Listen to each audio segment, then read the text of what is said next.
Bueno, lo que veníamos a hablar, Zara y yo, era sobre todo sobre mi proyecto Trilogía del Alma, que es un proyecto muy amplio en el sentido que se ha amplificado, ¿no? Surge como con la idea de un proyecto expositivo y después se va ramificando hasta generar una publicación. El proyecto Trilogía del Alma fue apoyado por una de las becas Leonardo para creadores e investigadores culturales de la Fundación BBVA y bueno, me dio la posibilidad de hacer el largo viaje que os voy a ir contando a lo largo de esta charla.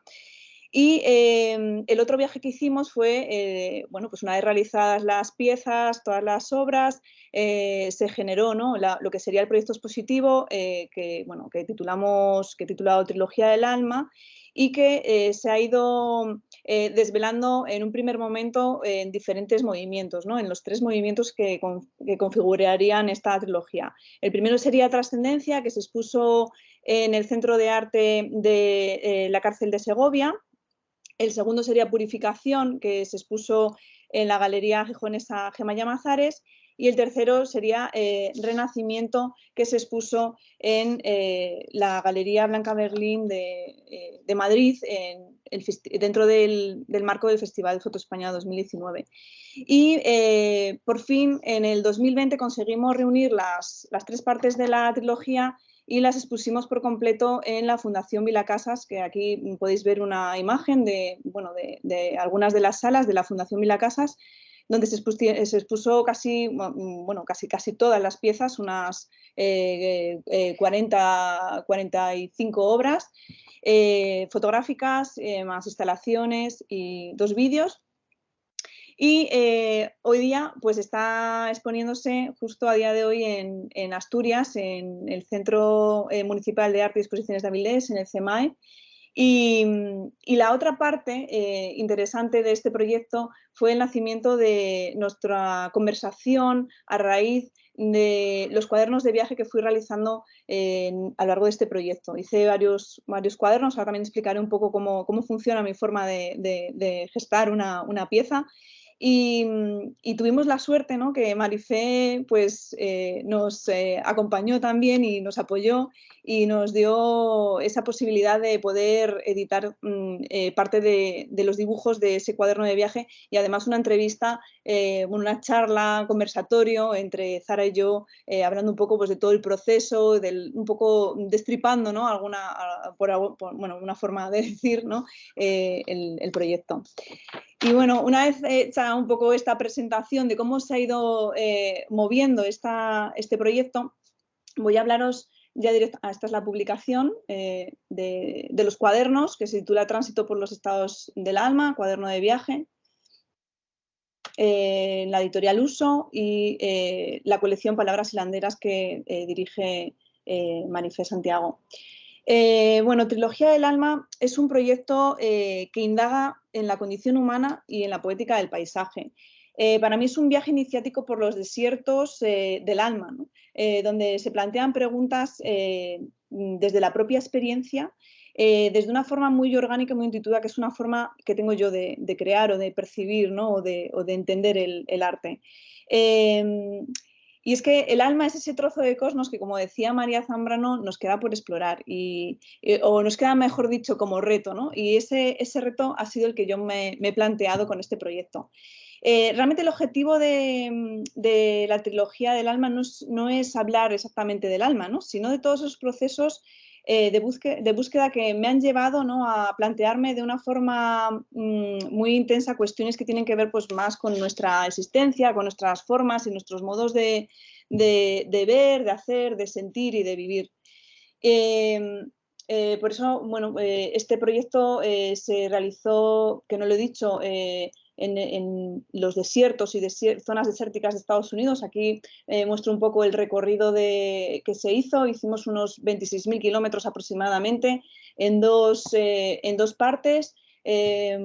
Una fue en 3 meses de verano, junio, julio y agosto, y la otra en octubre. Y bueno, la verdad que que la intensidad del viaje se configuró, como diría, en un viaje iniciático. En cuanto a lo que sería la parte de preconcepción, ¿no? De lo que sería cómo se genera la idea, aquí os muestro un poco uno de muchos mapas conceptuales, ¿no? Que se van planteando a lo largo del proceso de creación y donde yo me planteo hablar de los estados del alma, ¿no? A la hora de preguntarme qué es el alma, me huyo, ¿no? En el fondo, de darme una respuesta para entender qué es exactamente esa pregunta, ¿no? Y me desvelan circunstancias como los estados del alma. Y los estados del alma se pueden generar o sea, se pueden catalogar en cientos, ¿no? Yo creo, cada uno puede sentir y percibir muchas emociones, porque en el fondo son formas y modos de sentir y de vivir. Y yo me guié más por los estados que de algún modo conectaban con mi forma de trabajar, con mis líneas de trabajo a lo largo de toda mi trayectoria artística, con mis obsesiones, ¿no? Con mis intereses. Y se centraron sobre todo en trascendencia, purificación y renacimiento, que serían un poco las tres partes de trilogía. El proceso, en cuanto al proceso de búsqueda o de construcción de la idea, siempre en este proyecto va unida especialmente a la experiencia del paisaje. La actitud en la que yo me enfrentaba a esos espacios, de alguna manera, al encuentro por primera vez en lugares donde nunca había estado, donde se pueden experimentar sensaciones muy extremas, en lugares salvajes, desconocidos. Para mí era muy importante experimentar esa sensación para construir todo este proyecto. Sí que es verdad que fui construyendo parte del proceso antes de irme de viaje, donde yo me planteaba, ¿no? A través de lecturas y de visiones de lo que podían ser esos estados del alma en un espacio desértico, pero realmente el objetivo final del proyecto era vivir y experimentar esos estados del alma o esas situaciones, esas circunstancias in situ. Entonces, bueno, el paisaje se convierte realmente en este proyecto en un leitmotiv. Profundizo sobre todo en la mística y en la poética del paisaje. El paisaje se hace esencial. Me interesa la poética del paisaje, sobre todo porque de algún modo puedo trabajar una idea que para mí es esencial a lo largo de toda mi trayectoria, que es la acción del cuerpo en un entorno, y en este caso para mí era esencial buscar un equilibrio entre el cuerpo y el paisaje. Es decir, cuando uno va a lugares donde hay una amplitud, una inmensidad, casi podríamos decir una nada inmensa, un silencio profundo, un lugar casi devastador por su hermosura, a veces uno no puede hacer nada, ¿no? Y a mí me ha pasado esa situación en la que, bueno, no podía fotografiar en esos espacios. Entonces, donde yo llegaba a fotografiar era donde encontraba esa conexión entre ese cuerpo, esa acción que se podía realizar y ese entorno tan salvaje y tan bello. Por otro lado, vamos a ver también en este proyecto que aparece siempre un personaje, son las mujeres que siempre están en mis proyectos. Estas mujeres siempre tienen un sentido de significado muy universal. Las represento desde mi propia experiencia y también desde la experiencia ajena, a través de mi cuerpo y a través de mi retrato. No por ello tiene por qué ser algo autorreferencial. Siempre, obviamente, hay referencias, pero hay obras y hay proyectos en los que sí que son mucho más biográficos o autobiográficos, y otros en los que realmente me alejo porque, bueno, me interesa más esa parte más abstracta y más amplia, donde pueda el espectador identificarse de algún modo. Las mujeres que aparecen en este proyecto son, además, las considero las guías. Sin ellas no podríamos entender esos estados del alma. Son las guías de este viaje por los estados y por los desiertos del alma. Ellas vamos a ver que son chamanas, son iniciadas, son las peregrinas, las mujeres contemplativas. Ellas nos invitan a entender y a introducirnos en los rituales y en las acciones donde se trascienden, se purifican y se renacen. Por eso la trilogía. Y le surge todo eso o llegan a todo eso a través de las resistencias, los sacrificios y los desprendimientos que tienen que vivir, ¿no? No solo en un espacio como puede ser el lugar donde se realizan las acciones, sino a veces experiencias vitales personales e íntimas. En cuanto a las acciones que se van a ver en casi todas las obras, las denomino acciones de fuerza o rituales. Me he estado inspirando sobre todo en rituales sagrados y que tienen que ver con la cultura primitiva y ancestral, y han sido importantes para mí las lecturas, por ejemplo, de Mircea Eliade sobre chamanismo, entre otras muchas lecturas. Bueno, por ejemplo, algo totalmente distinto como podría ser Clarice Lispector, ¿no? con su obra Agua Viva, en la que narra ciertos pasajes, por así decir, que de algún modo conectan de una manera muy profunda con muchas de las sensaciones y las emociones que yo pude experimentar en este viaje, y que de algún modo podrían conectarse con alguna de las piezas. A través de todas estas acciones y todos estos ritos, pues estas mujeres se van exponiendo y nos van mostrando pues los diferentes estados del alma. Por eso son las guías, porque ellas son las que participan, las que están experimentando esas acciones y esos estados del alma. Y con ellas pues podemos de algún modo entender esos estados del alma. Es verdad que hay una parte muy simbólica en todo mi trabajo, no hay una literalidad, es todo muy simbólico, muy poético.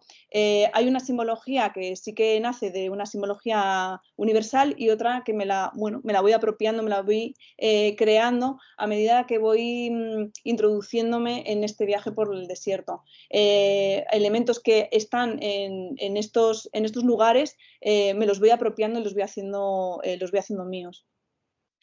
También es importante hablar del desierto, ¿no? en todo este proyecto. Pero bueno, sí que me voy a centrar, ahora hablaré del desierto, me voy a centrar en otra parte del proceso que yo creo que también es interesante, ¿no? Cuando los artistas mostramos nuestra obra, yo creo que hay algo que siempre genera interés de cómo surge la idea o cómo se va procesando, cómo la vamos construyendo. Y para mí son esenciales esos cuadernos de viaje que he comentado antes, porque parten de la necesidad, ¿no? Una necesidad que considero casi esencial en todo el proceso de construcción de la idea, para poder llevarla a un final. A veces estos dibujos que iré poniendo, porque bueno, voy a ir mostrando los dibujos, voy a ir mostrando imágenes de making of de las piezas y las piezas finales, así un poco todo salteado. Y bueno, estos dibujos, algunos, como por ejemplo este, tienen pues bueno, un acabado para mí un poquito mejor, y hay otros que son, ya veréis, dibujos que son simplemente esbozos, porque la intención de estos cuadernos no tiene una intención expositiva ni que trascienda más allá, que lo que sería un trabajo para mí de proceso, ¿no? Entonces estos dibujos son para mí lugares de reflexión donde yo voy a ir diseñando todo lo que puede ir apareciendo en esas imágenes que se desvelan o que aparecen ante mí, que son como visiones y que yo voy construyendo a través también del dibujo, a través de textos, de anotaciones, y así es como de algún modo podría decir que voy construyendo. A veces es verdad que hay ideas que surgen a través de ciertas lecturas, pero la mayor parte de las veces mi forma de construir una obra es porque aparece esa visión. Sí que es verdad que hay una línea de trabajo, hay una intencionalidad, y a partir de esa intención van emergiendo y van apareciendo esas imágenes. Como decía antes, el desierto es esencial en todo este proyecto porque el paisaje es muy amplio, ¿no? Cuando se dice paisaje es amplísimo.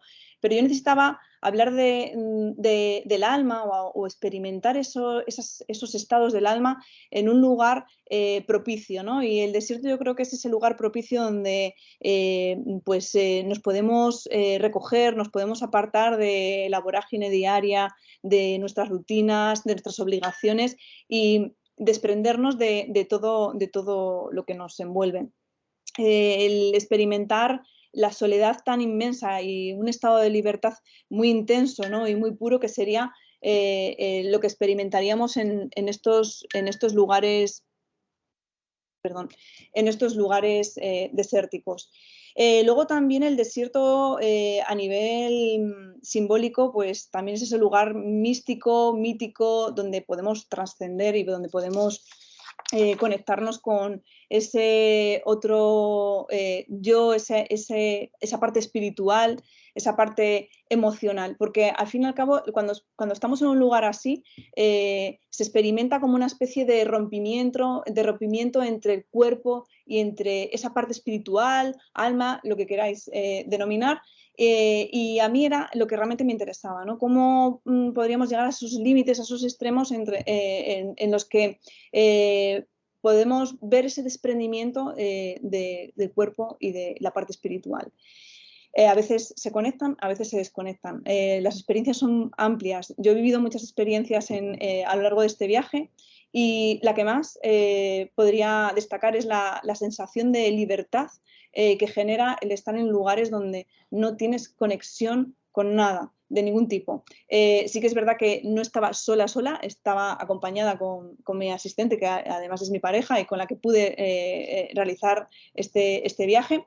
Pero ese sentirte solo, acompañado, también, bueno, tiene esa sensación agradable, ¿no? De no estar solo ante el peligro, pero sí, de algún modo, estábamos solos en lugares, bueno, perdidos, por así decir. Por otro lado, también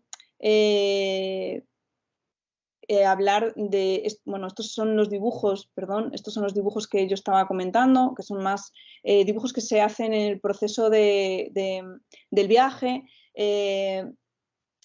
Tienen dos fases estos cuadernos. Uno sería la fase previa, ¿no? Antes del viaje, donde los dibujos son un poco hay más esmero en ellos, ¿no? Hay más dedicación, hay más reflexión, y luego los dibujos que van surgiendo, que van brotando a medida que voy realizando las acciones y me voy introduciendo en el desierto. Voy a organizar un poco los rituales porque son muchos y los voy a organizar en las 3 partes que se organiza la trilogía. Los primeros serían de trascendencia,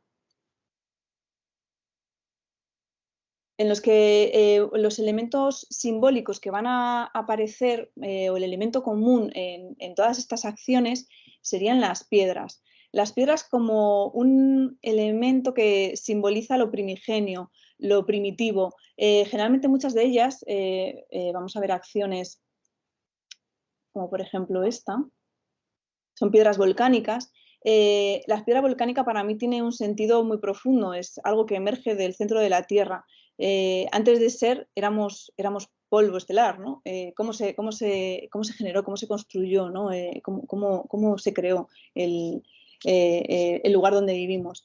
Y eso me parecía muy interesante, ¿no? Indagar en esas raíces de lo primigenio y cómo este personaje, que aunque esté realizando una acción que podemos entender de sacrificio y resistencia, va a trascender a través de esa acción, a través de esa emoción, a través de esa experiencia, a convertirse difuminarse y acoplarse y ser piedra, ¿no? El trascender para convertirse en piedra, ser una parte más de ese paisaje, de esa tierra, ser tierra al fin y al cabo.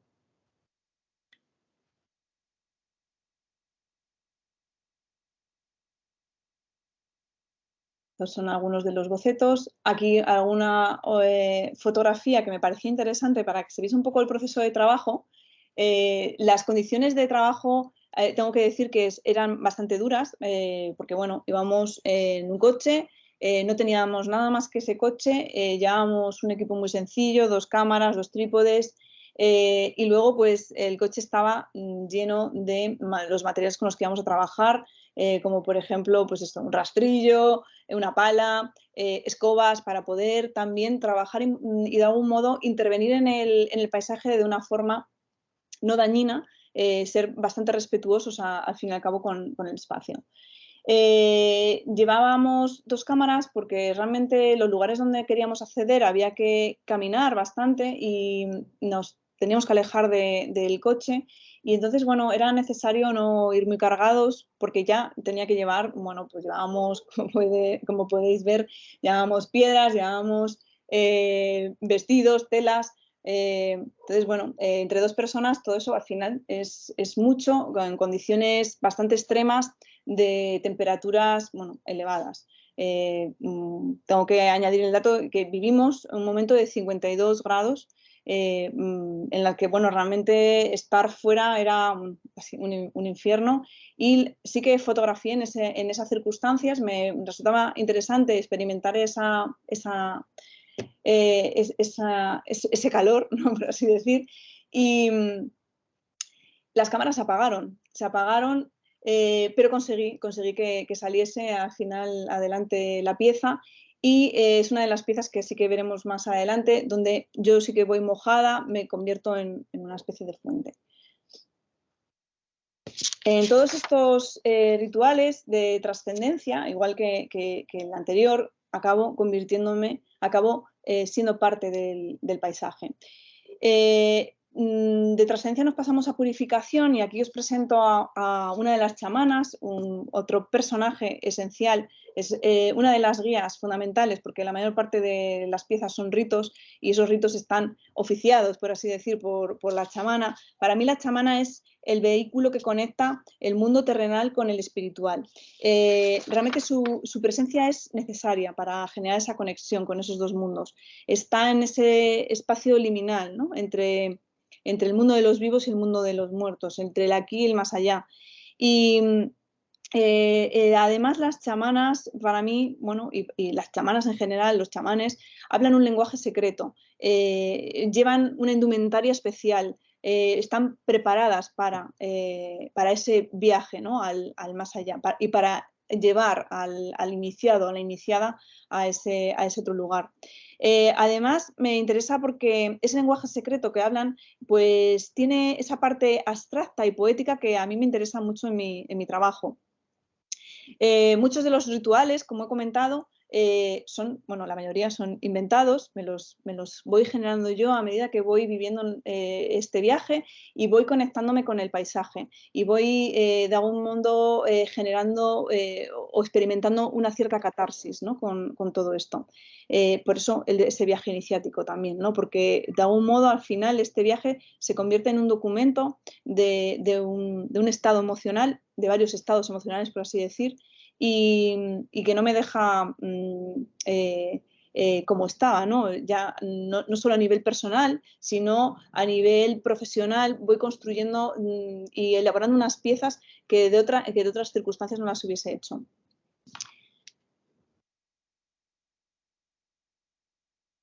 Aquí algunos bocetos más de estas acciones. Aquí el ritual de purificación, como he comentado antes, purificación también tiene una simbología. Si trascendencia tenía la simbología sobre todo de las piedras, en purificación el elemento simbólico será el humo que va a simbolizar el fuego como es el elemento que purifica. Antes, bueno, pues para limpiar se quemaba, ¿no? O se quema, para limpiar, para eliminar lo malo, lo quemamos. También lo podemos lavar. También el agua es purificadora. Por eso voy a trabajar con esos dos conceptos en purificación. Pero especialmente me interesaba el humo, generar esas hogueras frías, no aparecer el fuego en sí, sino siempre esos rescoldos o esos humos de colores que van a simbolizar esa purificación. Además aparecerán el símbolo del círculo, esencial, ¿no? En todo ritual, el círculo que delimita el interior y el exterior, el lugar liminal donde va a pasar todo el ritual. Los rituales no dejan ser rituales de paso, todos ellos, ¿no? En todo ritual hay una pequeña muerte para poder renacer, para poder resurgir.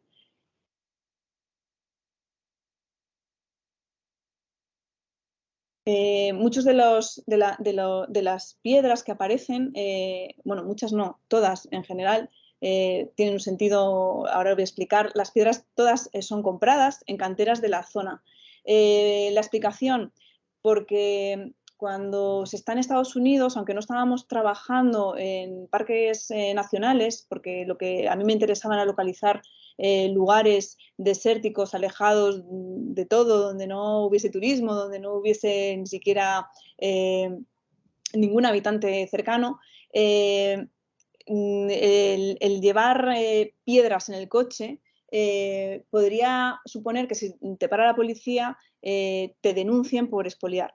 Entonces era importante que todas las piedras que yo iba a llevar en el coche y que todas, bueno, van apareciendo en los diferentes rituales, estuviesen, bueno, pues compradas, que tuviesen una factura, y si nos paraba la policía, pues pudiésemos enseñarles la factura de que esas piedras me eran compradas.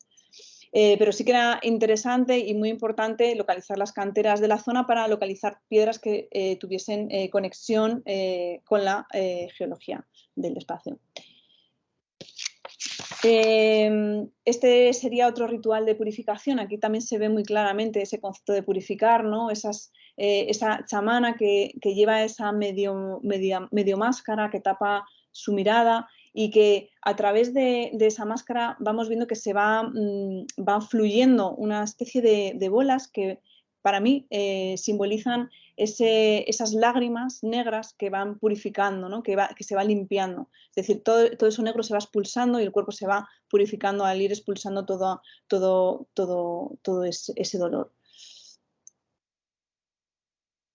Esta es una fotografía, bueno, de making of, cómo fui creando un poco estas piezas. Hay una ligera intervención en el espacio, no mucho.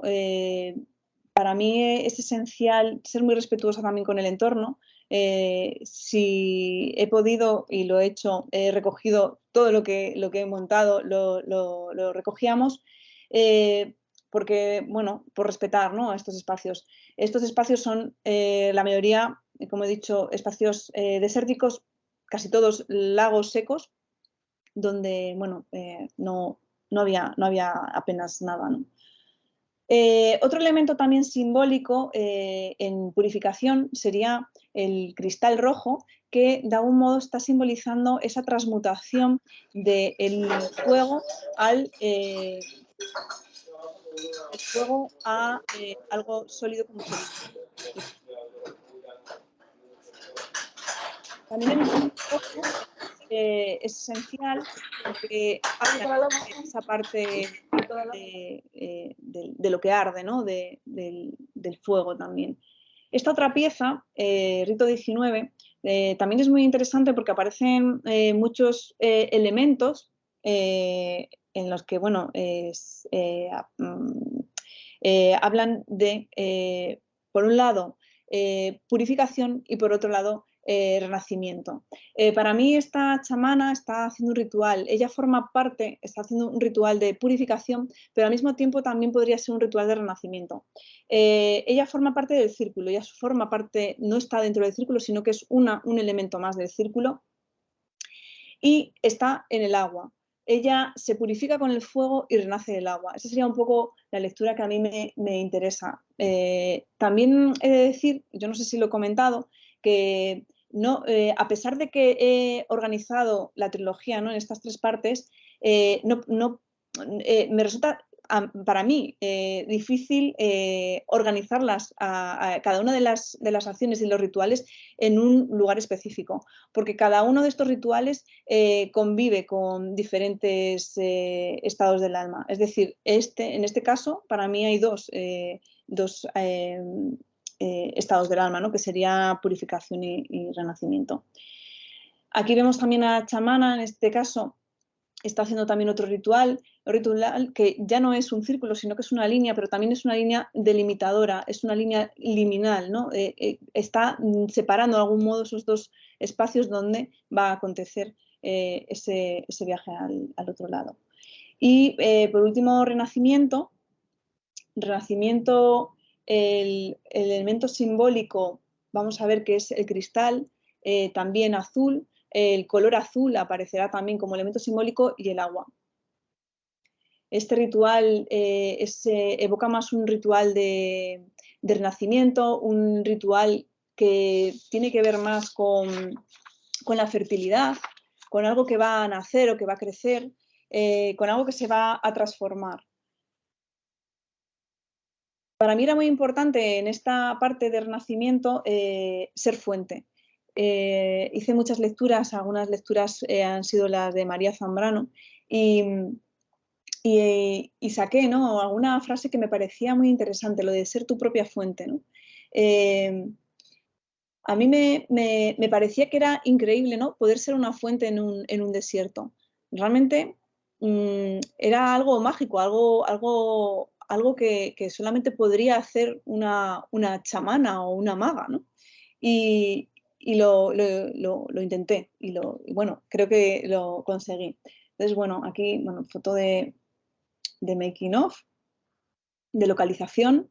Este es un lugar donde realmente, bueno, este es Death Valley, este sí que es un parque nacional, es una de las únicas piezas que hice en un parque nacional, porque lo vi necesario, porque me encontré con este lugar donde estábamos en ese momento a 52 grados de temperatura, apenas se podrían estar 15 minutos ahí a la intemperie, pero me encontré esta charca y dije, ya está, este es el lugar especial y donde tengo que hacer la fuente, donde tengo que ser una fuente.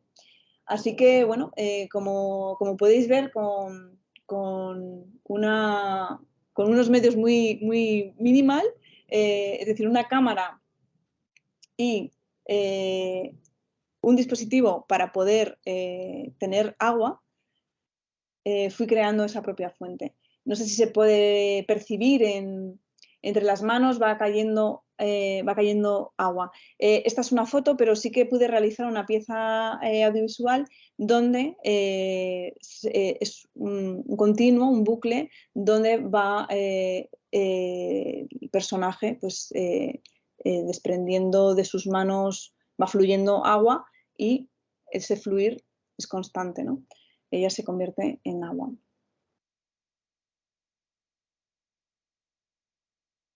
Este otro ritual, también de renacimiento, donde ese agua que hemos podido ver está representada de dos maneras. Por un lado, los cristales que he dicho que serían esa transmutación del líquido a lo sólido, y por otro, la sal de ese lago salado.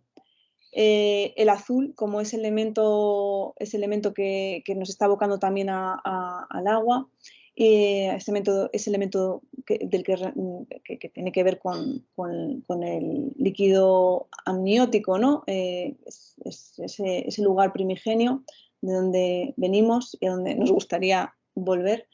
Y vamos a ver diferentes acciones de transmutación de ese personaje que se convierte, esta está al revés, perdón, se convierte en cristal. Lo mismo que en trascendencia, ¿no? Por eso esa conexión que van a tener tiene para mí un sentido multidimensional todo este proyecto, en el sentido que todos los estados se van interconectando. Unos sin otros no pueden existir, se van conectando para poder significarse. Aquí vemos también a una chamana, que también es una fuente, pero esta vez el agua está solidificada, la chamana como fuente. Aquí sí que podría ser más obvio el concepto de renacer. Este personaje, que sería como un personaje que está metido en una crisálida, en un manto de oro, que emerge del agua. Y finalmente la chamana, que porta esa crisálida de la que ha emergido el personaje. Aquí vemos a la chamana. Como he dicho, las chamanas siempre van vestidas de una forma especial, una indumentaria, y también creo unas máscaras especiales para ellas. Y bueno, aquí algunas fotos del making of.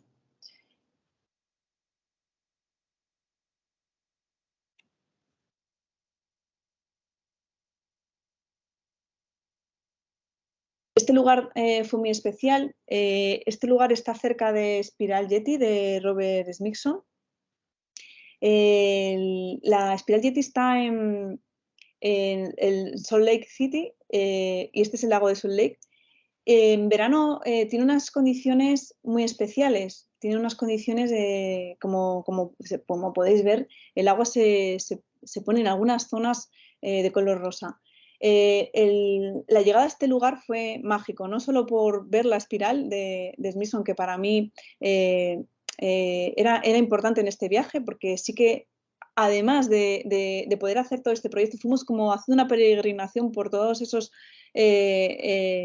esas piezas míticas de Lanar y claro, Spiral Jetty era esencial y me apetecía trabajar allí, primero porque estaba, bueno, de algún modo haciendo un guiño, ¿no? a Robert Smithson con su Spiral Jetty, estaba trabajando en ese lugar mágico y segundo porque ese lugar emanaba una energía y una mística muy especial. Yo no sé si es por la sal que hay en el ambiente, porque había una especie de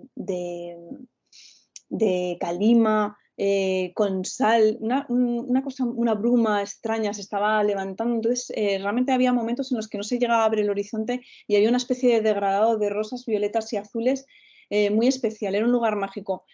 Para hacer esta pieza, que también es una pieza audiovisual, estuve muchas horas esperando, ¿no? a encontrar un poco, a encontrarme en situación, a vivir un poco el momento, el lugar y, se puede ver justo en esta fotografía cómo la cara la tengo muy blanca y es casi todo por la sal que había en el ambiente. Es un lugar mágico porque, claro, al ser un lugar donde el agua está salada, las piedras podían flotar. Entonces, entre que las piedras tenían una naturaleza bastante interesante porque son piedras pómez, las pumice, que tienen muy poco peso, y el agua salada, las piedras flotaban. Y para mi sorpresa, sucedió la magia que sucede cuando estás inmerso en estos rituales, y es que estas piedras que estaban pegadas a mí empezaron, fui desenrollando las cuerdas doradas y se fueron alejando hasta desaparecer. O sea, hasta desaparecer, perdón, hasta alejarse de mí a cierta distancia. Y ahí es donde, de algún modo, me di cuenta, ¿no? de la magia que tenía el trabajar en estos lugares donde nada está por hacer o todo está por hacer, por así decir, porque la experiencia del momento, también la atmósfera en la que se está viviendo, te invitan a hacer cosas que a veces no están tan ideadas, ¿no? Como yo venía igual trabajando hasta ese momento. Por eso esa parte que digo iniciática a nivel procesual personal, porque igual yo sí he trabajado mucho la parte de idear, de organizar, de gestionar una obra, de darle vida, y a veces esas obras sigan surgiendo. O sea, de algún modo, no es el azar exactamente, porque es verdad que esas piezas las llevaban un tiempo de proceso, pero el estar en esos lugares me iban naciendo, iban de algún modo naciendo esas ideas que iban enlazándose unas con otras. Y bueno, esto sería un poco el trabajo. Yo no sé muy bien ahora mismo, perdonen, sí, creo que, no sé si me he ido de hora o no, porque... Bueno, no te preocupes, nos hemos ido un poco todos de hora, pero es normal, son muchísimas ponencias.